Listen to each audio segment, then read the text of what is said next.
Hello and welcome to Web Freeze, the bite-sized podcast where we explore all things Web3. And today we're going to be taking a look at Facebook's new smart glasses.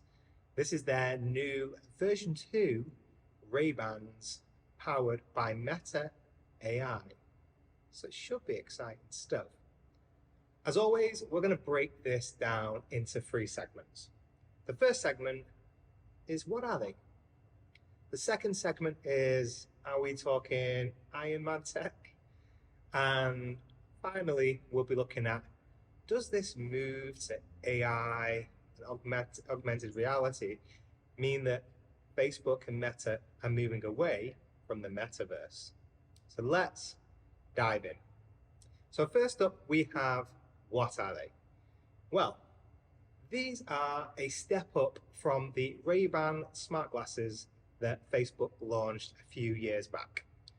These glasses gave users a stylish pair of Ray-Bans, but with an integrated camera so they could capture images and video and also play back music.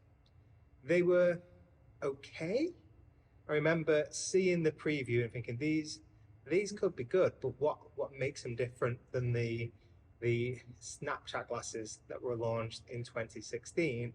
And when I played with them, the reality was not very much. So what is interesting about these version 2 smart glasses is that Facebook is starting to integrate more of its technology and more of its social media into the glasses. Okay, so what does that mean? It means, first of all, we're getting some really good upgrades to the base technology. We're getting an ultra-wide 12 megapixel camera. We've got an improvement on the processor to Qualcomm's Snapdragon AR processor, and it's going to give us a hint, I think, on some of the things that they want to release by these smart glasses as we go into 2024. And we've also got better spatial aware audio that sits behind your ear as well, which is going to give better quality audio through the glasses.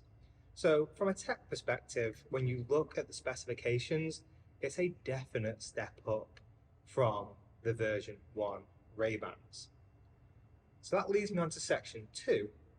Does that mean we're finally getting some Iron Man tech? So I'm a big Marvel Iron Man fan, so I've always loved the idea of having these sort of the E.D.I.T.H powered glasses, where you get a combination of AR and augmented reality that can help you through day-to-day tasks, worlds, and hey, even save the world. When we look at what Facebook have announced with the new smart glasses, we're a long way off saving the world. But what I do think we're moving towards is more actual utility through the smart glasses that makes sense when we compare it to the tasks that we do on the smartphone. So for example, Facebook showcased the ability for AI to help in real time translate signs and menus when you're traveling. And I think that's a really useful thing. Again, we could do that on our phone by taking it out, launching an app, but just being able to do that in real time just feels more natural and is quicker. So I think from a utility perspective, it just makes it easier for people to adopt that kind of technology. So I think that's a big step in the right direction.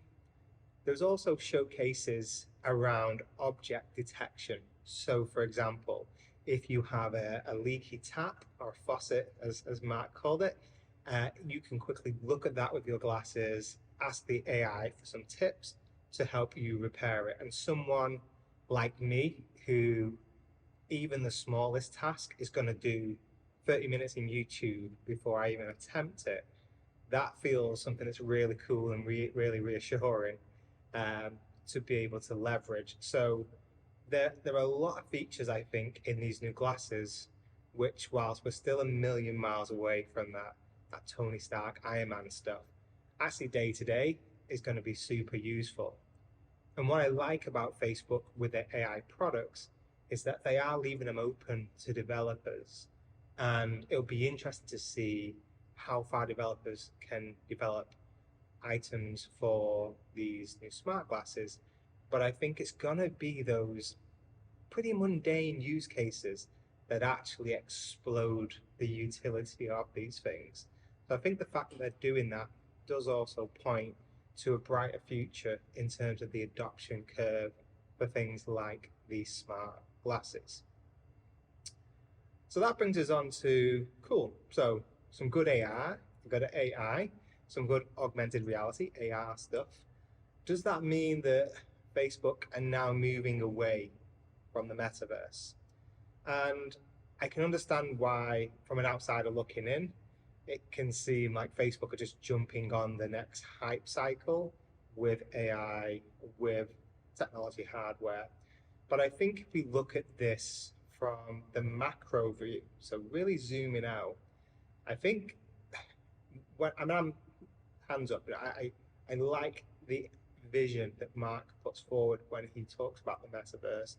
And if we go back to 18 months or 24 months ago, he does talk about these foundational technologies and components that need to be developed first before we start to see the adoption into the metaverse.